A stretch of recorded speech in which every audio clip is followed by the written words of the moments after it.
ขึ้นมาก็มีแต่ความเมาทุกครั้งที่ว่าเรื่องเจ้าก็มีแต่ความเศร้าตั้งแต่เมื่อนั้นที่เจ้าได้ไปมีเขาคอยคือกับคนตายที่กำลังทามือเผาเจ้าไปกับเขาขอให้เจ้าโชคดีส่วนคอยอยู่ทางนี้คอยก็หูดีถึงอยู่ต่อไปเจ้าก็ไปกับเขาอยู่ดีหากจิตใจกับเงินทองเจ้าก็เลือกเงินทองอยู่ดีเงินเดือนก็มีแต่ล้านไปมันคงบ่พอให้เจ้าใจที่หามาเกือบจะเป็นจะตายแต่มันคงเหตุให้เจ้านั้นอายเบิ่งไปทางใดก็มีแต่หมอกควันอยากอยู่กับเจ้าแต่คงบ่มีวันยังจำได้ทุกคำที่เจ้าได้เว้าไว้ต่อให้เจ้าตายก็จะบ่มีภัยพอแล้วจบแล้วกับคำว่าฮักที่คอยนั้นคิดว่าดีต่อไปจะบ่จริงจะบ่จังกับใครอีกแล้วพอทีทุกคนที่เข้ามาแต่คอยลมเจ้าคอยนี้พยายามจะเลี่ยงแต่สุดท้ายเป็นใครที่ถูกเจ้านั้นได้คิดทิ้งทุกเมื่อที่ตื่นขึ้นมาก็มีแต่ความเมาทุกครั้งที่ว่าเรื่องเจ้าก็มีแต่ความเศร้า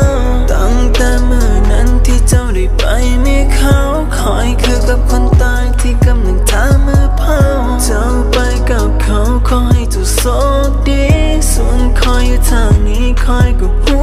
ดีถึงอยู่ต่อไปเจ้าก็ไปกับเขาอยู่ดีหากจิตใจกับเงินทองเจ้าก็เลือกเงินทองอยู่ดีความฮักที่เกิดจากใจที่คอยได้มอบให้เจ้าไป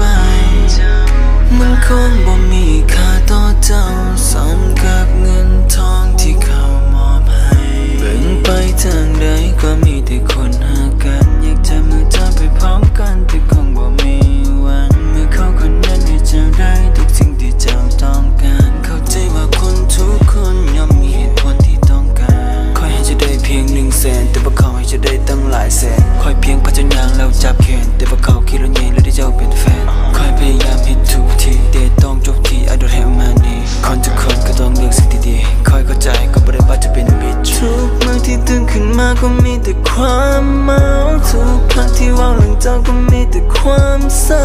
ตั้งแต่เมื่อนั้นที่เจ้าได้ไปมีเขาคอยคือกับคนตายที่กำลังทามือเผาเจ้าไปกับเขาขอให้เจ้าโชคดีส่วนคอยอยู่ทางนี้คอยก็หู